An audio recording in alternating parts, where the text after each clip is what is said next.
Et il faut aussi dire qu'à cette époque-là, il y avait minoritaires, bien heureusement, des intellectuels. Là, je pourrais citer le docteur Bodichon, par exemple, qui va proposer l'extermination totale des Arabes en Algérie. Et on s'est comporté comme des nazis en Algérie? Mais les nazis n'existaient pas, on ne s'est pas comporté comme des nazis. Les nazis se sont comportés comme nous l'avons fait en Algérie.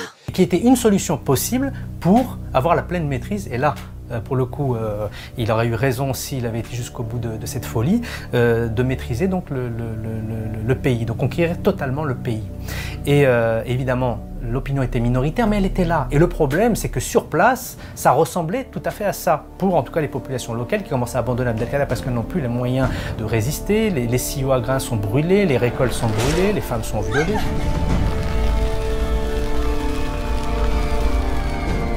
C'est la fameuse lettre de Bugeaud qui est à Vincennes pour ceux qui veulent la voir, dans laquelle il dit directement à la Mauricière, dans une lettre, il dit « Faites des prisonniers, surtout des femmes, ça crée des clameurs parmi les chefs de tribu ». Quand un maréchal et un gouverneur général dit ça, il faut imaginer comment on peut l'interpréter, la simple soldatesque. Donc il y avait des systèmes de viol collectif, de têtes coupées, de terreur, véritablement de terreur qui étaient mis en place.